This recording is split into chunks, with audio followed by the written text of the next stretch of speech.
जय जिनेन्द्र। टॉपिक था पुद्गल का स्वरूप, उसकी विशेषताएं।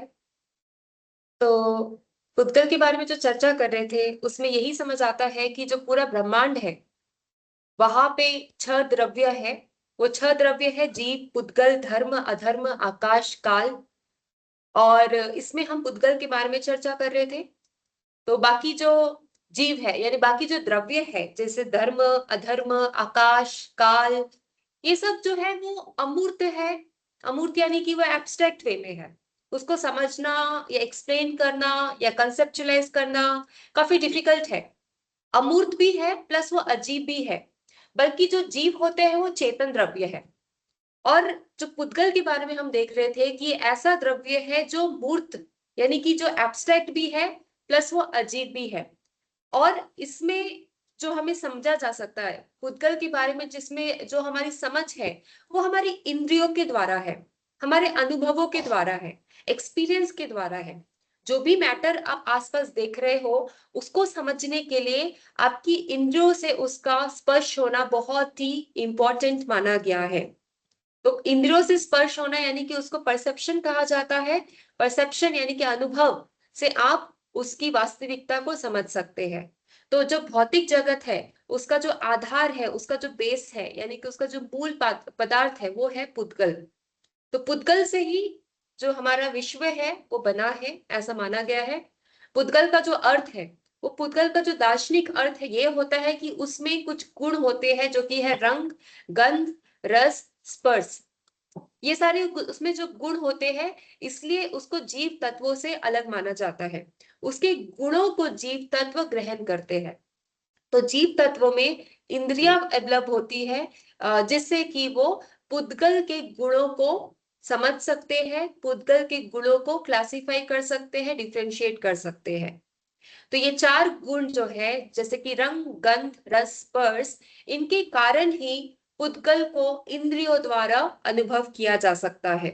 तो हम आधुनिक दृष्टि में इसको भौतिक पदार्थ मानते हैं और इसको जड़ तत्व कहते हैं। और वैसे ही जैन आचार्यों ने पदार्थ को ऊर्जा के रूप में बताया है कि ऊर्जा भी एक प्रकार का पदार्थ है। और ऊर्जा क्योंकि एक प्रकार का पदार्थ है इसलिए उसको पुद्गल श्रेणी में रखा गया है।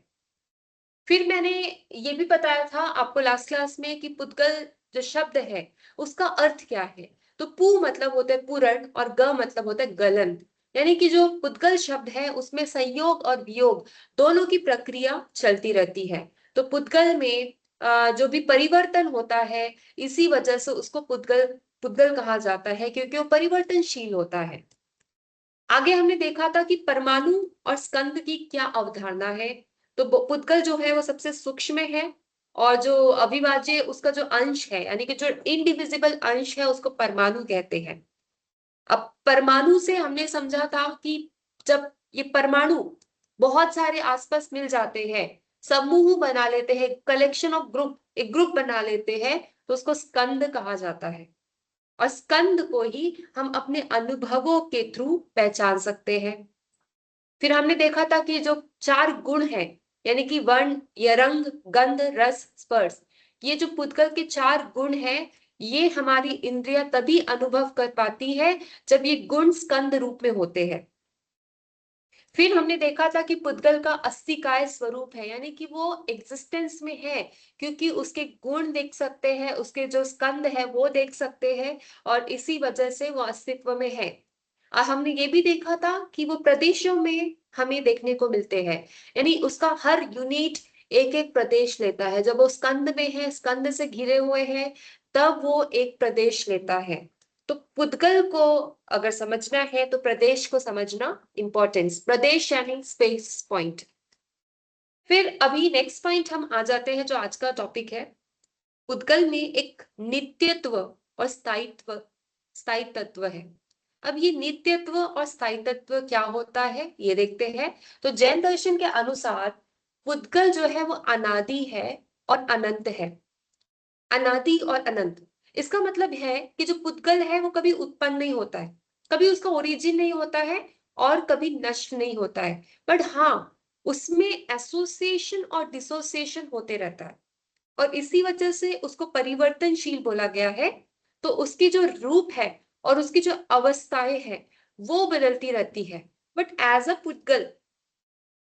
पुद्गल वो अनादि और अनंत है। बट उसमें जो स्टेट है यानी उसका फॉर्म और अवस्थाएं है वही बदलती रहती है। बट जो उसका मूल द्रव्य है वो हमेशा उसमें एज इट इज बना रहता है। और इसी वजह से पुद्गल को हम क्या कहते हैं? नित्य और अविनाशी। तो पुद्गल का अगर आपको पूछा गया कि विशेषताएं बताइए पुद्गल की, तो पुद्गल की वन ऑफ द विशेषताएं आप बता सकते हैं कि वो नित्यत्व है और स्थायी तत्व है। नेक्स्ट पॉइंट है पुद्गल का अचेतन स्वरूप। तो पुद्गल को जैन दर्शन में अचेतन द्रव्य माना गया है। चेतन द्रव्य किसको माना गया है? जीवों को माना गया है, क्योंकि उसमें कॉन्शियसनेस है, उसको समझने की उसमें व्यवस्था है, समझने की एक कला भी बोल सकते हैं और एक विशेषता भी बोल सकते हैं, जिससे वो आसपास की चीजों को अनुभव के थ्रू समझ सकता है, जान सकता है, उसको चेतना बोलते हैं। बट पुद्गल खुद के रूप को, खुद के रंग को, खुद के स्पर्श को नहीं समझ सकता, क्योंकि वो अचेतन है। उसमें ज्ञान, अनुभव या चेतना का अभाव, यानी उसको समझ सकते हैं हम ज्ञान से, चेतना से, बट उसमें खुद में ये सब नहीं है। तो चेतना सिर्फ और सिर्फ जीव द्रव्य में होती है, और जीव अपने कार्यों के लिए पुद्गल का उपयोग करता है। तो जीवों को जो चाहिए, जीवों को जो व्यवस्था चाहिए, उसके लिए वो पुद्गल का उपयोग करते हैं। पर जो पुद्गल होते हैं वो किसी भी प्रकार का अनुभव या ज्ञान नहीं कर सकते हैं। और ये एक बहुत ही इंपॉर्टेंट डिफरेंस है पुद्गल और जीवों में, कि जीव जो है वो अनुभव कर सकते हैं, ज्ञान के थ्रू पुद्गल को जान सकते हैं, बट पुद्गल में कोई ज्ञान नहीं है, कोई चेतना नहीं है, इसलिए वो जीवों को नहीं जान सकते। तो पुद्गल के रूप को हम समझ सकते हैं, और हम अपनी व्यवस्था के अनुसार पुद्गल को अपने तौर तरीके से एडजस्ट भी कर सकते हैं। तो इसलिए ये कहा गया है कि पुद्गल जो है वो परिवर्तनशील है, उसमें परिवर्तनशीलता है। तो 9 पॉइंट आप देख सकते हो कि पुद्गल जो है उसमें परिवर्तनशीलता है और उसमें गति है। ठीक है, परिवर्तनशीलता यानी कॉन्स्टेंटली इट इज चेंजिंग।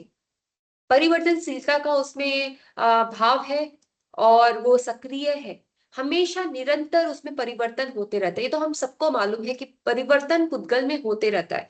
फिर भी आसपास कुछ चेंजेस आ जाता है अचानक से, तो हम घबरा जाते हैं, क्योंकि इसमें जो गति होती है उसमें ऐसा भी अवस्था हो जाती है कि कंपन हो रहा है, वाइब्रेशन हो रहा है, उसके स्थान में परिवर्तन हो रहा है, उसकी व्यवस्था में परिवर्तन हो रहा है। तो कुछ ऐसे कुछ भारी परिवर्तन हो जाता है तो हम घबरा जाते हैं। क्यों? क्योंकि हम उसकी जो परिवर्तनशीलता का जो स्वभाव है उसको समझने में गलती कर देते हैं, या हम उसको समझ नहीं पाते। तो जीवों को आसपास के चेंज को समझना बहुत जरूरी है।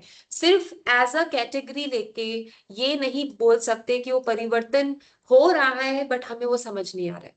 हो तो रहा है बट हमें उसको समझना भी बहुत जरूरी होता है। तो ये जो परिवर्तनशीलता है यही भौतिक जगत की विविधता और निरंतर परिवर्तन का कारण बनती है। तो जो पुद्गल की परिवर्तनशीलता यानी उसका जो परिवर्तन का नेचर है, उसी से हम फिजिकल स्टेट की जो कंटिन्यूअसली जो उसमें चेंजेस हो रहा है, डिफरेंस दिख रहा है, उसको हम समझ सकते हैं, उसके कारण को हम समझ सकते हैं। तो पुद्गल क्या है, उसमें विशेषता क्या है, वो जीव से कितना अंतर है, पुद्गल होने से हमारी जिंदगी, हमारा जीवन कितना व्यवस्थित हो गया है, कितना आसान हो गया है, ये सब समझना हमारे लिए बहुत जरूरी है। और इसलिए हम नेक्स्ट पॉइंट देखते हैं कि जीव और पुद्गल का संबंध क्या होता है। तो अकॉर्डिंग टू जैन दर्शन, जीव और पुद्गल का संबंध अत्यंत महत्वपूर्ण माना गया है। अगर ये दोनों का संबंध नहीं होता तो शायद हमारा जीवन इतना कंफर्टेबल नहीं होता। तो जीव जो है अपने जीवन का सभी कार्य, जैसे कि शरीर, उसका भोजन, उसका श्वास, उसका वाणी, ये सब पुद्गल पर निर्भर करता है। जो भी हमारे जीवन में जो भी व्यवस्था है, जो भी कार्य है, वो सब पुद्गल पे बेस्ड है, पुद्गल पे निर्भर है। और यहाँ तक जो हमारे कर्म है वो भी पुद्गल रूप माने गए हैं कि जो कर्म है वो भी पुद्गल रूपी है, और ये पुद्गल रूपी कर्म हमारे जीव हमारी आत्मा से चिपक जाते हैं, जिससे कि हमें कर्म बंधन हो जाता है। ये तो बिल्कुल भी सोचने समझने वाली बात है।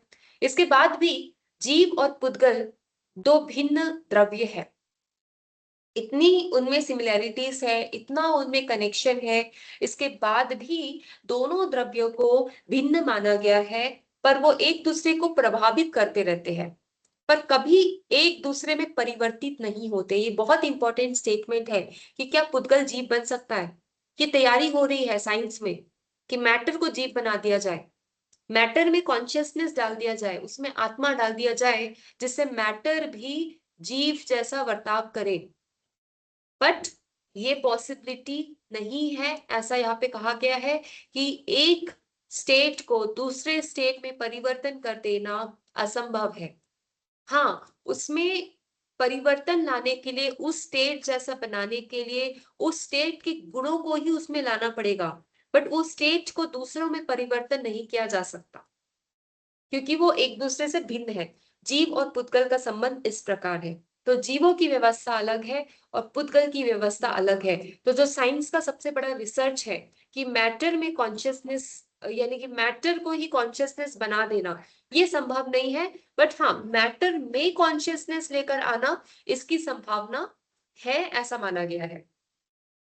आगे देखते हैं, जैन दर्शन में जो पुद्गल का परिवर्तन होता है और जो उसमें वर्गीकरण होते हैं वो किस प्रकार से होते हैं। तो ये जरूरी है जानना कि अगर हमको पुद्गल को ना साइंटिफिक वे में समझना है, तो पुद्गल के परिवर्तन को समझना जरूरी है, अनिवार्य है। तो देखते हैं कि पुद्गल का परिवर्तन और उसका वर्गीकरण कैसे होता है। सबसे पहला पॉइंट, पुद्गल में परमाणु और अणु का सिद्धांत। उसमें जो परमाणु है वो तो हमने देख लिया, उसमें जो अणु है वो तो हमने देख लिया, पर उसके सिद्धांत क्या है, उसमें थ्योरी क्या है। क्योंकि जब आप पुद्गल के बारे में लिखेंगे तो परमाणु के बारे में तो लिखना ही पड़ेगा, अणु के बारे में तो लिखना ही पड़ेगा। तो जैन दर्शन के अनुसार पुद्गल द्रव्य परमाणुओं से बना होता है, ये उसमें संबंध है। तो पुद्गल कैसे बना होता है, अगर आपसे ये पूछा जाए कि पुद्गल है, आपने नाम दे दिया, मैटर को पुद्गल बोल दिया, बट पुद्गल बनता कैसा है। तो पुद्गल परमाणु से बनता है, परमाणु जो कि उसका सबसे छोटा कण है, और परमाणु पुद्गल का सबसे सूक्ष्म कण है।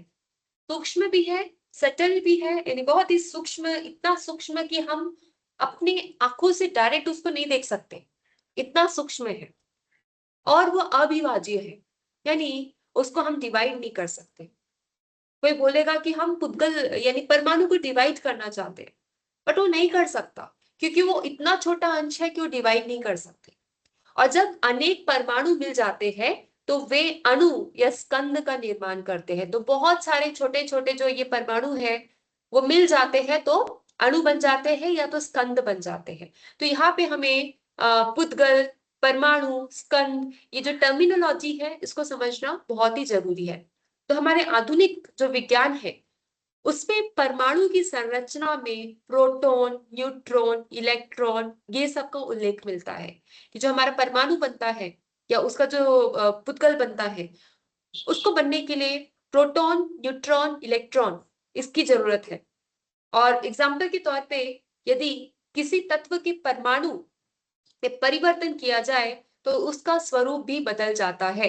यानी उसके अगर अंदर इंटरनल स्टेट में कुछ परिवर्तन लाया जाए, परमाणु है, ठीक है, परमाणु एक दूसरे परमाणु से मिला हुआ है, अब वो दूसरे परमाणु यानी बी परमाणु से हटा के उसको सी परमाणु से जोड़ दिया जाए, तो ऐसा अगर कर दिया जाए तो उसका पूरा स्टेट बदल सकता है, उसमें पूरी तरीके से परिवर्तन आ सकता है। और ये जो हम जेनेटिक्स पढ़ते हैं, जीन्स के थ्रू कैसे हम कुछ नई कुछ व्यवस्था कर सके या कुछ नया बॉडी बना सके, तो उसमें जीन्स में बहुत ही माइन्यूट लेवल में जाके चेंजेस लाया जाता है, जिससे कि ओवरऑल कोई जीव का रूप बदल सके, उसका रंग बदल सके। तो इस प्रकार के जो परिवर्तन किए जा रहे हैं, ये परिवर्तन साइंटिफिक तरीके से किए जा रहे हैं, और इसी से यह स्पष्ट होता है कि जो पदार्थ है उसका रूप बदल सकता है। पदार्थ एज इट इज नहीं बदल सकता, बट हाँ, उसका रूप बदल सकता है।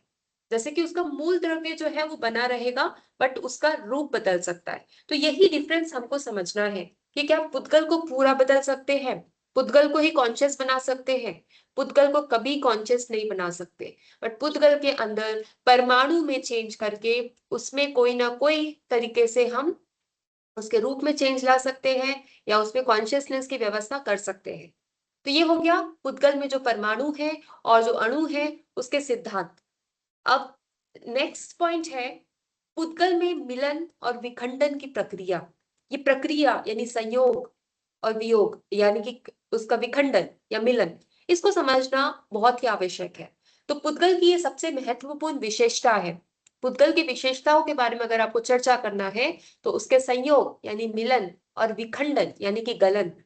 तो पुद्गल का मैंने अर्थ भी आपको समझाया, पु मतलब मिलन हो रहा है, संयोग हो रहा है, देन उसका जो दूसरा अर्थ में उसको खंडन यानी कि गलन भी हो रहा है। तो ये दोनों जो विशेषताएं है, उसका संयोग और उसका गलन, इसको समझना बहुत ही इंपॉर्टेंट होता है। तो जब परमाणु आपस में मिल जा रहे हैं, ठीक है, आपस में दो से ज्यादा परमाणु मिल जाते हैं, A B C D E, ये सब मिल गए, तो क्या हो गया, स्कंद बन गया। और जब वो अलग हो गए तो क्या हो गया, वो छोटे छोटे परमाणु फिर से बन गए। तो उसमें मिलन हो रहा है प्लस उसका विभाजन हो रहा है। तो यदि पुद्गल में विखंडन की शक्ति ना होती तो सभी परमाणु एक ही विशाल पिंड बन जाते हैं। ये समझना बहुत जरूरी है कि उसमें अगर विखंडन की शक्ति ना हो तो परमाणु क्या बन जाता, विशाल पिंड बन जाता।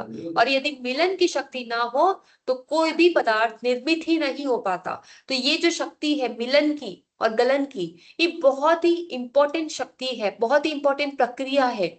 से विश्व का निर्माण हो रहा है, विश्व में परिवर्तन हो रहा है, विश्व विश्व का डेवलपमेंट हो रहा है। इसी मिलन और विखंडन की प्रक्रिया से हमारे भौतिक जगत में निरंतर परिवर्तन दिखाई देता है। तो सवाल आता है कि परिवर्तन कैसे आपको दिखाई दे रहा है। तो पुद्गल की जो विशेषता है, उसकी जो प्रक्रिया है मिलन और विखंडन, उसकी वजह से ही हमें सारा परिवर्तन दिखाई देता है। तो अगर आपको संसार को समझाना है, ठीक है, अगर सवाल आ गया कि विश्व को समझाइए, उसके पुद्गल के परिवर्तन, जो उसका परिवर्तन जो नियम है पुद्गल में, उससे आप विश्व को समझाइए। तो उसके लिए आपको मिलन यानी संयोग और विखंडन यानी कि गलन, इसका अर्थ समझाना पड़ेगा, इसकी प्रक्रिया समझानी पड़ेगी। और तीसरा पॉइंट है परमाणु में के संयोग से स्कंदों का निर्माण। तो दो परमाणु मिल जाते हैं तो द्विप्रदेशी स्कंद। अब ये इंपॉर्टेंट है, द्विप्रदेशी स्कंद यानी एक एक स्कंद के एक एक स्पेस पॉइंट, और दो स्पेस पॉइंट हो गया तो दो प्रदेशी स्कंद बन जाते हैं। इसी प्रकार तीन परमाणुओं के संयोग से थ्री यानी कि त्रिप्रदेशी स्कंद बन जाते हैं। तो द्विप्रदेशी स्कंद क्या होता है, उसमें दो परमाणु होते हैं, उसमें दो प्रदेश होता है, दो स्पेस पॉइंट होता है। वैसे जो त्रिस्कंद होता है उसमें क्या होता है, तीन से ज्यादा परमाणु होते हैं, वैसे उसके स्कंद भी ज्यादा होते हैं और उसके स्पेस पॉइंट भी ज्यादा होते हैं। तो स्कंदों का निर्माण अनंत परमाणुओं तक के संयोग से हो सकता है, और इन स्कंदों के विखंडन से फिर से स्वतंत्र परमाणु बन जाते हैं। और इस प्रकार परमाणु और स्कंद के बीच निरंतर परिवर्तन होते रहता है। तो परमाणु और स्कंद के बीच में संबंध और उसकी वजह से जो मैटर है उसमें हो रहा परिवर्तन, इसको समझना काफी जरूरी होता है। तो अभी हमने बात किया पुद्गल के परिवर्तन के बारे में, ठीक है, परिवर्तन कैसे होता है पुद्गल में, संयोग वियोग, इसके बारे में हमने डिस्कशन किया है। और साइंटिफिकली अगर आपको समझाने के लिए क्वेश्चन पूछा गया तो यहाँ पे जो उसकी विशेषताएं है यानी मिलन और विखंडन, इसके बारे में आपको लिखना पड़ेगा, प्लस उसके स्कंद के बारे में, उसके प्रदेशों के बारे में, और प्रदेशों में कैसा डेवलपमेंट हो रहा है, ये सब लिखना जरूरी है। नेक्स्ट पॉइंट है परमाणुओं और स्कंदों की अनंत संख्या। तो जैन दर्शन के अनुसार परमाणुओं की संख्या अनंत है। परमाणु की संख्या कितनी है, अनंत है। और अनंत परमाणु जब निरंतर स्कंदों का निर्माण करते रहते हैं और स्कंदों में अलग होकर पुनः स्वतंत्र रूप भी धारण कर लेते हैं। मतलब जब स्कंद में बन जाते हैं, स्कंद में जब वो आ जाते हैं तो बंध जाते हैं, क्योंकि अब वो दूसरे परमाणु के साथ बंध गए, यूनाइट हो गए, तो एक प्रकार से बंधन में आ गए। बट जब वो स्टेट से फिर से बाहर निकल जाते हैं तो वो स्वतंत्र हो जाते हैं। तो उसमें बंधन और स्वतंत्रता, हमेशा ये प्रक्रिया चलती रहती है, ये हमेशा होते रहता है। बंधन में आ रहा है, देन वो स्वतंत्र हो रहा है। तो इसी प्रक्रिया में स्वतंत्र परमाणु की संख्या में वृद्धि या कमी हो सकती है। तो क्या परमाणु स्वतंत्र है? हाँ है। क्या परमाणु बंधन में है? हाँ वो भी है। और क्या इसकी वृद्धि फिक्स है, यानी कि इसकी संख्या क्या ये फिक्स्ड है? बिल्कुल नहीं। इसकी संख्या कभी बढ़ जाती है, इसकी संख्या कभी कम हो जाती है। तो कुल जो परमाणु है उसकी संख्या अनंत होती है और हमेशा वो बदलती रहती है, यानी कभी ना कहीं जो है कि बदलती रहती है। ये तो सही है कि कभी वो स्वतंत्र हो रहा है, कभी वो बंधन में आ रहा है, बट कितने परमाणु है असंख्य है और स्थिर है। इस प्रकार से परमाणु और स्कंद के बीच में जो संबंध है उसको बताया गया है। नेक्स्ट बोला गया है कि स्कंदों की विविधता होती है और उसमें अनंत प्रकार होते हैं। तो स्कंद दो परमाणुओं से लेकर अनंत परमाणु तक के समूह हो सकते हैं। इतना तो क्लियर है कि दो परमाणु होंगे या तो उसमें अनंत परमाणु होंगे, इसलिए द्विप्रदेशी स्कंद से लेकर अनंत प्रदेशी स्कंद होंगे और इसकी संख्या भी अनंत होगी। पर इनमें समय के साथ वृद्धि या कमी हो सकती है। इसके बाद भी प्रत्येक प्रकार के स्कंदों की संख्या अनंत ही बनी रहती है। जो जैसे जैसे टाइम बीतता जाता है, स्वतंत्र जो परमाणु है उसमें वृद्धि भी हो सकती है या उसमें कमी भी हो सकती है। पर जो स्कंदों की संख्या है वो अनंत है और वो अनंत की स्थिति वो हमेशा बनी रहती है। ठीक है, ये ऑलमोस्ट सिमिलर पॉइंट थी। अब नेक्स्ट पॉइंट है गुणों के आधार पर पुद्गल की विविधता। तो पुद्गल में कैसे गुण होते हैं? कोई पूछता है किस प्रकार के गुण हो रहे हैं पुद्गल में, तो आप बता सकते हैं कि पुद्गल में तो रंग है, पुद्गल को तो टच कर सकते हैं, पुद्गल में तो गंध है, पुद्गल का तो रस है। ये सारे गुण पुद्गल में होते हैं और इसी गुणों की मात्रा और प्रकार में भिन्नता पाई जाती है। इसकी मात्रा यानी अभी बोलेंगे तो रंग कितने हो गए पुद्गल में, तो बोल सकते हो एक रंग हो गए या उसके दो रंग हो गए, फ्यूजन है उसका, या तीन रंग हो गए, तो बता सकते हो। जैसे काले रंग के परमाणुओं में भी अनंत प्रकार हो सकते हैं, एक गुण वाले, दो गुण वाले, अनेक गुण वाले। इसी प्रकार जो स्निग्ध, कठोर या अन्य गुण वाले भी अनंत विविधताएं पाई जाती है और समय के साथ इन गुणों की मात्रा में परिवर्तन होता रहता है।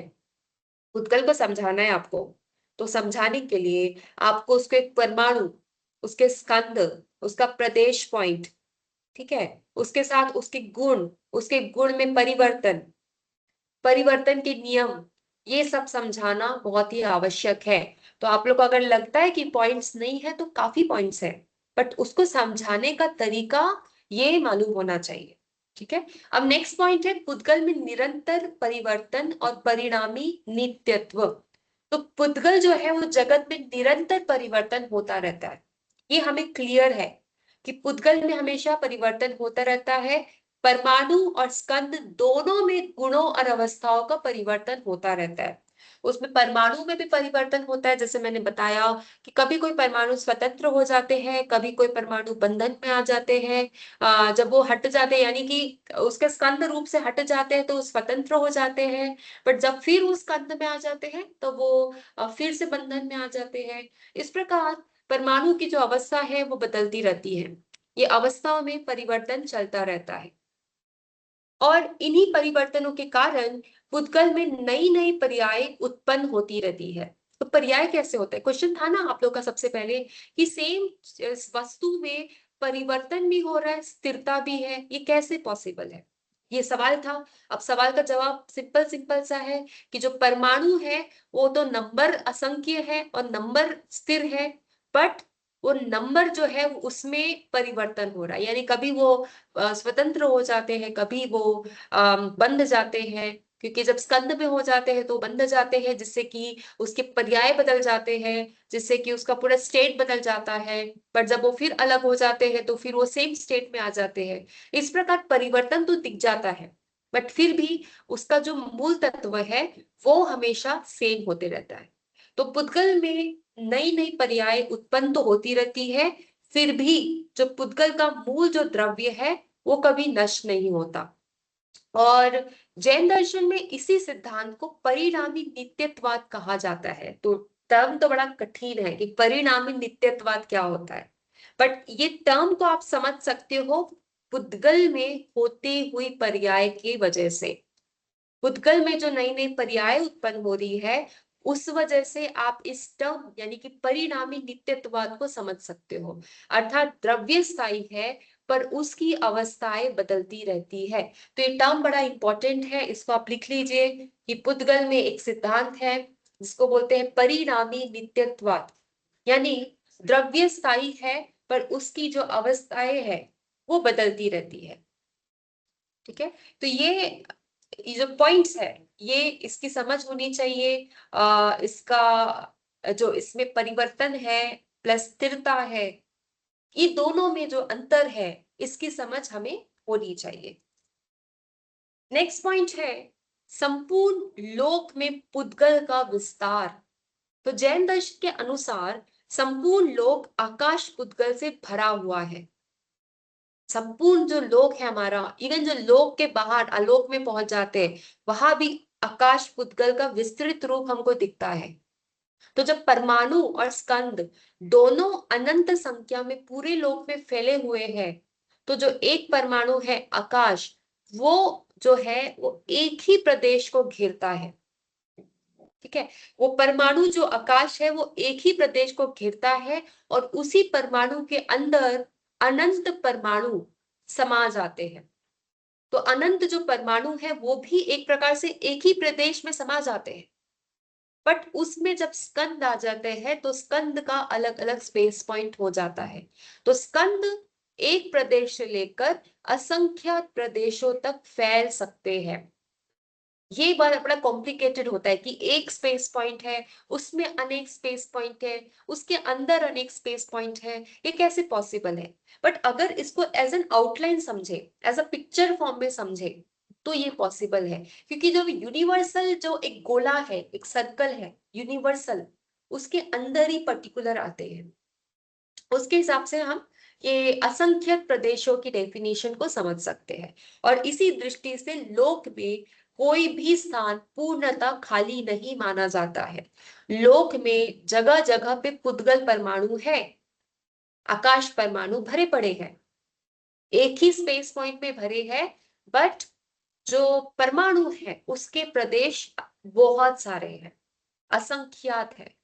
तो इस प्रकार से पुद्गल का विस्तार रूप समझाया गया है कि संपूर्ण लोक में पुद्गल का विस्तार रूप है, जिसको समझना बहुत ही जरूरी है कि पुद्गल कितना इंपॉर्टेंट है। आप बोलते हैं स्पिरिचुअलिटी, आध्यात्मिकता, बोलते हैं कि पुद्गल से एकदम अलग हो जाएंगे तभी स्पिरिचुअलिटी फॉलो कर सकते हैं या स्पिरिचुअलिटी में आ सकते हैं। बट ये प्रैक्टिकल नहीं है, क्योंकि देखा जाए तो सब जगह ही पुद्गल है। एवरीवेयर देयर इज अ पुद्गल, मैटर तो है। ठीक है, बट हाँ स्पिरिचुअलिटी का विषय ही टोटल अलग है। बट एक अगर एक प्रैक्टिकल वे में समझा जाए तो मतलब ये बिल्कुल भी समझना या अंडरस्टैंड करना बिल्कुल भी डिफिकल्ट हो जाता है कि मैटर से कैसे अलग हो जाए। बट यहाँ पे जैन दर्शन को पढ़ के हमारी ये समझ तो क्लियर हो गई कि पुद्गल का विस्तार रूप है और वो एक द्रव्य ही है, और उसका बहुत ही ज्यादा इंपॉर्टेंस है। पुद्गल का स्पिरिचुअलिटी में बहुत ही बड़ा इंपॉर्टेंस है, और उस इंपॉर्टेंस को समझना जरूरी है। ठीक है, नेक्स्ट पॉइंट है जीव और पुद्गल की परस्पर क्रिया।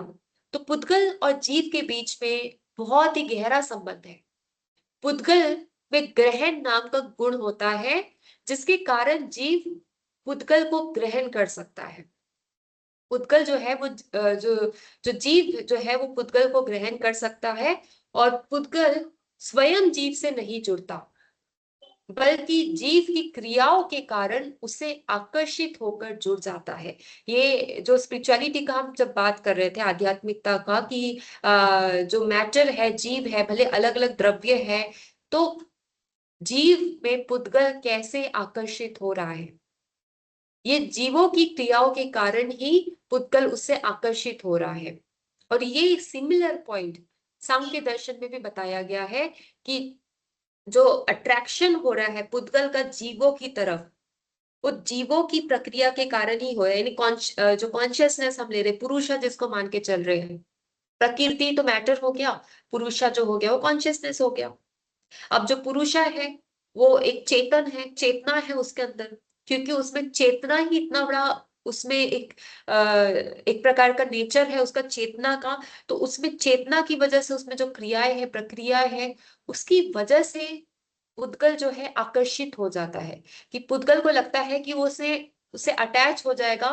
तो उसका जो नेचर है, यानी उसके जो गुण है, वो गुण की विस्तार होगी, वो गुण में परिवर्तन आएगा, और उससे एक नया रूप बन सकता है, एक नया कुछ बन सकता है।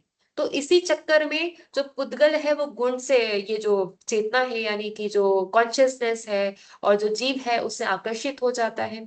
आकर्षित हो जाता है तो जुड़ जाता है। और इस प्रकार से जब जीव और पुद्गल जब दोनों जुड़ जाते हैं, तो उसमें जो है जीवन की गतिविधियां शुरू हो जाती है, और वही जीवन की गतिविधियां का आधार है। तो जीव और पुद्गल की ये परस्पर क्रियाएं हैं, और इसको समझना जरूरी है, जिससे कि हम इवोल्यूशन की थ्योरी को समझ सके, कि इवोल्यूशन हो रहा है, संसार बन रहा है, जीवन बन रहा है, तो वो कैसे बन रहा है, वो जीव और पुद्गल की परस्पर क्रियाओं से बन रहा है। अब उसी को हम आगे समझते हैं कि पुद्गल की 8 वर्गणाएं दी गई है। तो जैन दर्शन में पुद्गल का वर्गीकरण यानी कि वर्गणाओं के आधार पर किया गया है, और उसके मुख्य 8 वर्गणाएं बताई गई है। ये थोड़ा सा कॉम्प्लिकेटेड हो सकता है, बट उसको सिंपल लैंग्वेज में समझने की कोशिश करते हैं। 8 वर्गणाएं कौन सी है, हो सके तो अगर आप फोटो ले लीजिए या तो इसको लिख लीजिए। पहला है औदारिक वर्गना। औदारिक वर्गना जो है वो स्थूल शरीर बनाती है। स्थूल शरीर बनाने वाली वर्गना, वर्गना को मैंने जैसे आपको पहले ही शॉर्ट टर्म में बताया था कि इट्स लाइक अ नियम, नियम है जिसकी वजह से जो हमारा जीव है उसमें परिवर्तन होता है। ठीक है, तो औदारिक वर्गना है वो स्थूल शरीर बनाती है। दूसरा है वैक्रिय वर्गना, जो रूप बदलने वाला शरीर बनाती है, रूप बदलने वाला शरीर की ओर वो लेके चलता है, वो है वैक्रिय वर्गना। तीसरा है आहारक वर्गना, जो विशेष साधकों के सूक्ष्म शरीर की बात करती है, वो है आहारक वर्गना। फोर्थ है तेजस वर्गना, जो ऊर्जा या तेज जो है शरीर की, उसको रिप्रेजेंट करती है। जो शरीर की ऊर्जा है या शरीर की तेज है, उसको तेजस वर्गना रिप्रेजेंट करती है।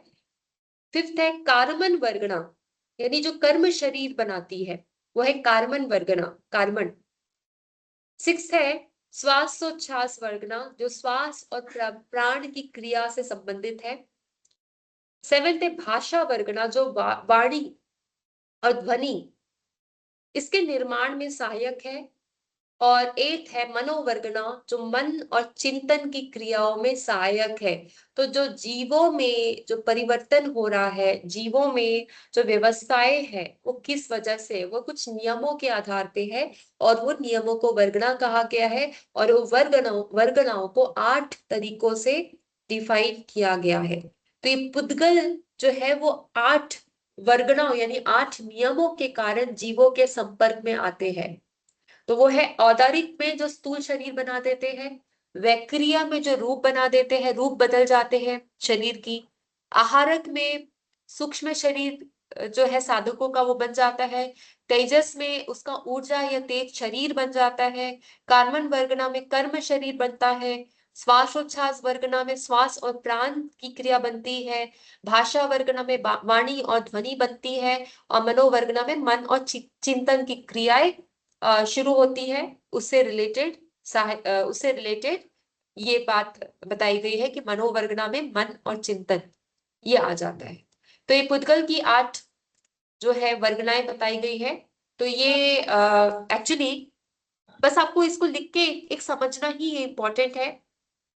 वर्गना जो है, बस आप इसको इस प्रकार से समझिए कि ये एक प्रकार का नियम है जिससे कि पुद्गल जो है वो आकर्षित हो रहा है जीवों के तौर पे, जीवों की तरफ, और जीवों पे वो आकर्षित होता है तो जीव में उस प्रकार की परिवर्तन या उस प्रकार की अवस्थाएं दिख जाती है।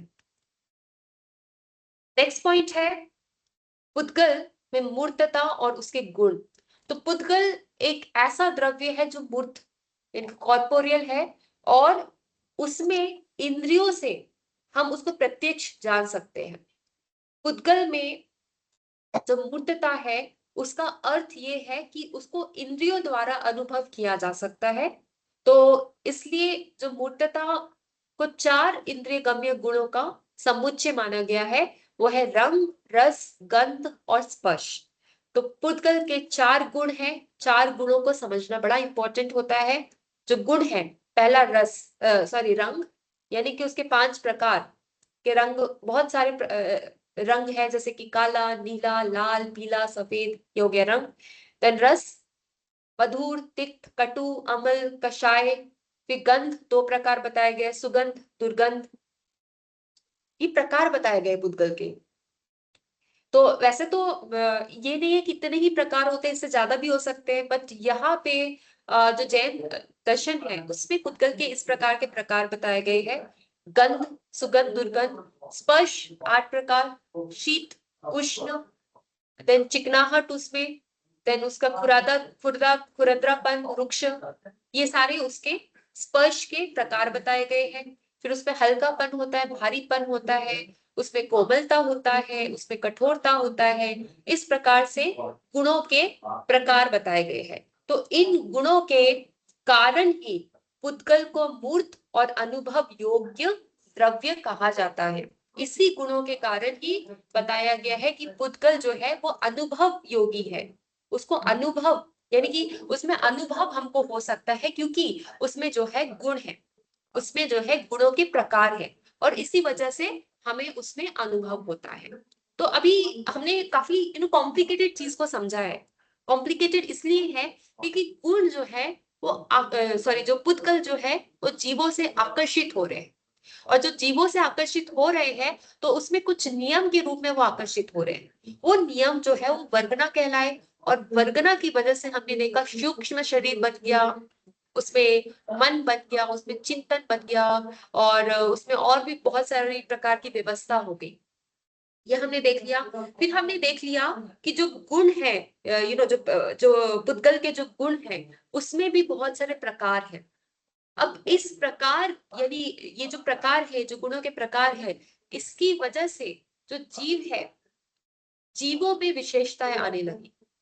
जो पुद्गल और जो जीव मिल गए, और जो जीव का शरीर मिल गया, जीव को उसके शरीर में बहुत सारी डिफरेंट डिफरेंट यूनिकनेस मिल गई। वो यूनिकनेस इसलिए मिल गई क्योंकि गुण में बहुत सारे प्रकार हैं। गुण की यहाँ पे विशेषताओं की वजह से जो शरीर है उसको, उसमें यूनिक पर्सपेक्टिव उसको मिल जाता है, और इसी वजह से जो हमें अनुभव होता है वो अलग ही होता है। वो अनुभव जो होता है वो डिफरेंट लेवल ऑफ अनुभव होता है। ठीक है, अब इतना क्लियर है आप लोग को? इतना कुछ समझ आ रहा है? मैडम मैडम हाँ। परमाणु और अणु ये एक ही है या दो अलग है मैडम? अलग अलग है। परमाणु तो सबसे छोटा कण होता है। हाँ, बस छोटा है। हाँ परमाणु मिले तो स्कंद होता है ना? हाँ। अणु क्या है मैडम? अणु और स्कंद एक जैसे ही लिया गया है यहाँ पे, या स्कंद बोले तो अणु बोले, तो परमाणु को समूह है वो अणु है, उसको ही स्कंद बोल रहे अणु हैं। बहुत सारे परमाणु अणु आ गए ना, बहुत सारे, हाँ, तो स्कंद है। ये 2 से ज्यादा परमाणु है तो उसको अणु बोलेंगे, बट असंख्य अगर आ गए तो उसको स्कंद बोलेंगे। छोटा स्कंद को अणु बोलते हैं, बड़ा बड़ा छोटा छोटा परमाणु 2-3 परमाणुओं को समूह को अणु बोलते हैं, है ना मैडम? हाँ, ऐसा बिल्कुल मैडम। सही है कि अगर आप नंबर्स बता सकते हो तो वो अणु है, बट अगर हम हाँ नंबर्स नहीं बता सकते उसका कि कितना परमाणु है हाँ। ना? तो वो स्कंद में आ जाता है। इस प्रकार से हम ठीक उसको समझ सकते हैं। ठीक है। ठीक है। तो अभी फिलहाल के लिए यहाँ तक हम मूर्तता और गुण तक पहुंचे हैं। अभी किस प्रकार के बंधन होते हैं, अभी तो फिलहाल हमने वर्गना का देखा कि किस प्रकार के नियम होते हैं। अभी बंध यानी संयोग और किस प्रकार के बंधन है वो देखते हैं। फिर परमाणु के बारे में थोड़ा सा देखेंगे और परमाणु और वर्गना देखेंगे। अभी काफी है, बट अभी आज आज की लेसन्स में आपको कितना समझ आया, आप वो मुझे बताइए, कितना आप समझ पाए हैं।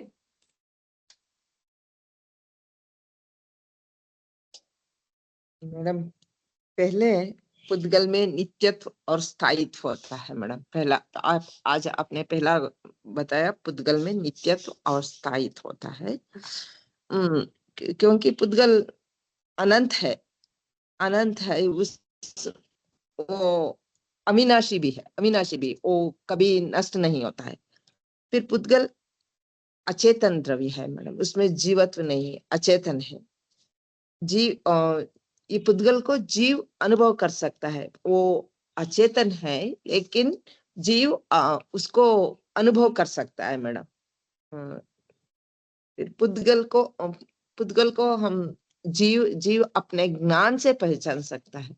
वो छोटे छोटे अणु रहते हैं ना, वो सूक्ष्म रहता है और वो तो हमें दिखता नहीं। लेकिन पुद्गल में क्या परिवर्तन होता है, स्कंद के रूप में क्या परिवर्तन होता है, उसको हम देख सकते हैं, अनुभवगामी है। पुद्गल के सदा परिवर्तनशील है। वो परिवर्तन, ये परिवर्तन से ही सारा संसार चल रहा है मैडम। ओ और क्या बोलिया मैडम ने, और कुछ बता दिया। इसमें वर्गीकरण होता है मैडम, वर्गीकरण पुद्गल में वर्गीकरण होता है। परमाणु स्कंद होता है। पुद्गल का 8 वर्गना रहता है मैडम, 8 वर्गना होता है। एक तो औदारिक वर्गना, स्थूल रहता है, स्थूल शरीर का होता है। आहारक शरीर, आहारक वर्गना रुधिदारी में आहारक शरीर बनता है। वैसे शरीर से, वैसे वर्गना वो रूप बदलता है। फिर तेजस, तेजस वर्णना से शरीर के वो तेज को प्रेजेंटेशन करता है, रिप्रेजेंट करता है। फिर श्वास वर्णना से प्राण और श्वास प्रकट करता है। और मनोवर्णना से जीवों मन और चिंतन का प्रक्रिया चलता है। वर्गण बोले तो एक नियम है। ये सारे नियम से ही ये जुड़ता है मैडम। एक एक चीज़ जुड़ता है, वर्गना तो नियम है। वो ठीक से बोलने का नहीं आ रहा है मैडम।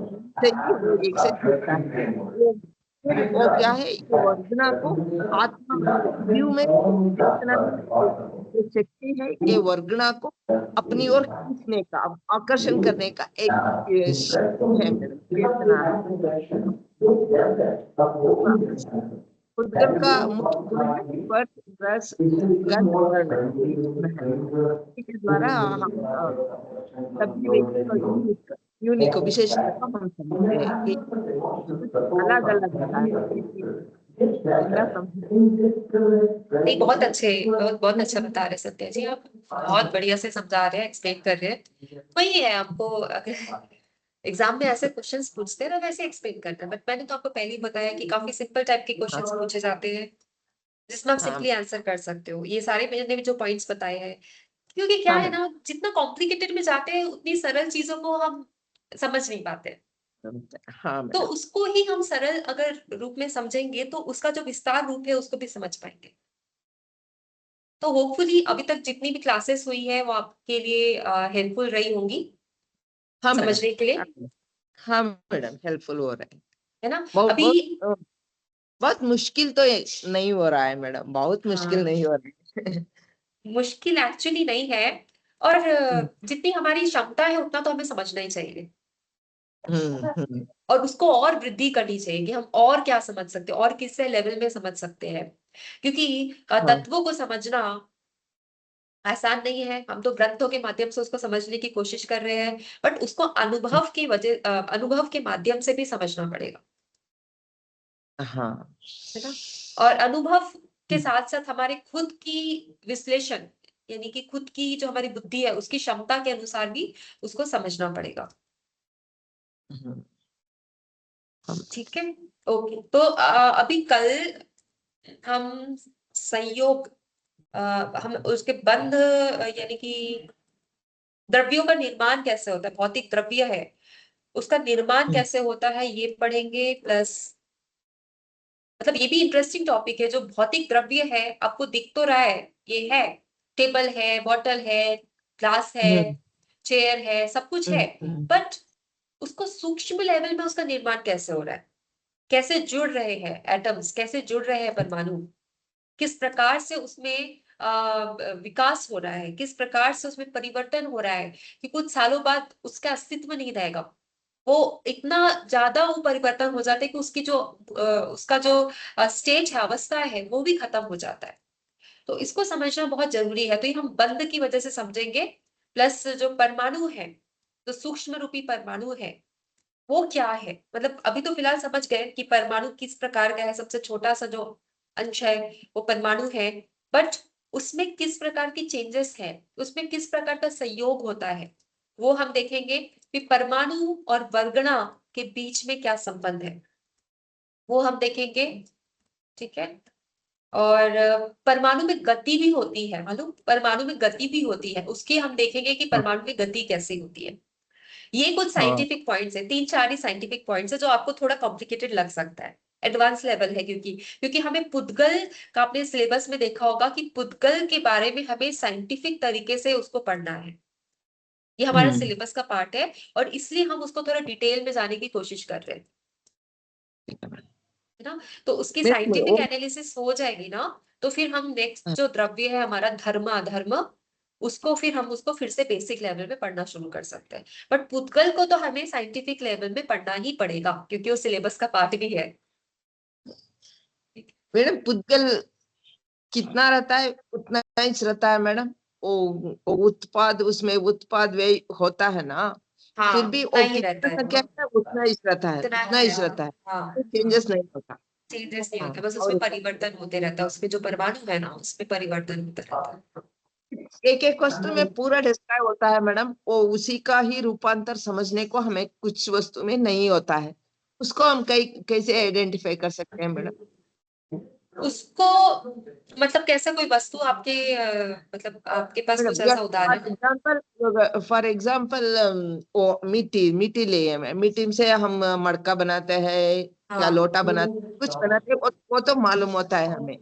फिर अगर पेपर रहता है ना मैडम, बैम्बू से पेपर बनाते हैं, पेपर से पेपर जला दिया तो वो राख हो जाता है, फिर वो उसको हम कैसे समझते हैं, तो उस पेपर का पूरा उसका डिस्ट्रॉय होता है ना, और हाँ, कैसे समझ। उसको समझने के लिए तो हमें उसके बहुत छोटे छोटे टुकड़ों पे जाना पड़ेगा। हाँ। कितने टुकड़े कर सकते हैं उसको, टुकड़ों को अगर हम समझ गए, है ना, टुकड़ों को समझ गए तभी हम उसका जो अल्टीमेट रूप है उसको समझ पाएंगे। तो सबसे पहले तो उसको आप डिवाइड करते जाओ करते जाओ करते जाओ, सबसे स्मॉलेस्ट यूनिट में पहुंच जाओ। वो स्मॉलेस्ट यूनिट को पहुंच पाओगे तो उसको पकड़ पकड़ करके उसके संबंध संबंध समझ समझ के उसका जो विस्तार रूप है, उसका मूल रूप में जाना पड़ता हाँ है। हाँ, मूल रूप ऐसा से ऐसा। लेके विस्तार रूप सब समझ पाओगे, और ये भी समझ आएगा कि मूल रूप में जितने संख्या में परमाणु थे वही उसके विस्तार रूप में भी है, बट इतना ही फर्क पड़ता है कि उसमें स्कंदों का मिलन हो चुका है ना, स्कंद उसमें मिल चुके हैं। मतलब आप जो बोल रहे हैं मिट्टी, घड़ा, मिट्टी का मूल तत्व मिट्टी है, घड़ा का मूल तत्व मिट्टी है, हाँ, वो बट तो समझ में आ जाता मिट्टी अगर है। इतनी सी मिट्टी है तो उसमें परमाणु कम है, स्कंद कम है, बट इतना सारा इतना बड़ा घड़ा बन चुका है तो उसमें स्कंद ज्यादा है, यानी मिट्टी ज्यादा है उसमें, है ना। तो इस प्रकार से आप आसानी दोनों से को समझ में आता है मैडम, समझ मिट्टी का सकते हिसाब हैं। तो आसानी से समझ में आ जाता है, लेकिन ये तो थोड़ा मुश्किल पड़ता है। मुश्किल है एक्चुअली, बट उसको थोड़ा एनालाइज करेंगे ना तो उसको समझ सकते हैं। बट होपफुली अभी तक जो भी हमने इस पे चर्चा की है, डिस्कशन किया है, वो कहीं ना कहीं हमारी बुद्धि को स्ट्रांग बना रही है इसको समझने के लिए। कहीं भी समझ पाते हैं ना, बट प्रिपरेशन हो जाता है हमारे माइंड का, एक्सरसाइज हो जाता है, जिससे कि हम और बड़ी चीजों को समझ सके। तो अगर नहीं भी समझ आ रहा है, बट उसके लिए प्रिपरेशन होना भी जरूरी होता है, जो कि हम कर रहे हैं यहाँ पे। क्योंकि मे बी आगे जाके हम और ग्रंथ उठा उठा के पढ़ेंगे, उसके लिए आपका अभी माइंड तैयार हो रहा है, मेटाफिजिक्स के थ्रू आपका माइंड प्रिपेयर हो रहा है कि बाद में जाके वो ग्रंथ पढ़ सको, वो सूत्र पढ़ सको, उसका अध्ययन कर सको, उसपे और उसका विश्लेषण करना है तो वो भी आप कर सको। इसके लिए हमारा माइंड, तो इसमें हमको निराश होने की जरूरत नहीं है कि इतना विस्तार रूप समझ नहीं आ रहा है। उसको हम देख पा रहे हैं, उसको हम अनुभव यानी उसको हम उसकी कल्पना भी कर पा रहे हैं, वो भी बहुत बड़ी बात होती है। उतना तक पहुंचना भी बहुत बड़ी बात होती है। बट धीरे धीरे तो वो फिर बाद में उसमें और अध्ययन करने से वो समझ आ ही जाता है। मैम वर्गना एक्चुअली वर्गना का थोड़ा एक डाउट था। हाँ जी, पूछिए। वर्गना वर्गना एक्चुअली क्या मैम, पुद्गल जीवों से जुड़ने का वर्गना बोलते हैं क्या, कैसे? वो उसके नियम है। पुद्गल जो संबंध बना रहे हैं ना जीवों से, वो किस नियम से बना रहे हैं, कुछ रूल्स उसमें लगते हैं ना, कुछ सिस्टम लगता है, तो उसको वर्गना कहा जाता है। नियम अनुसार उसमें जुड़ते हैं।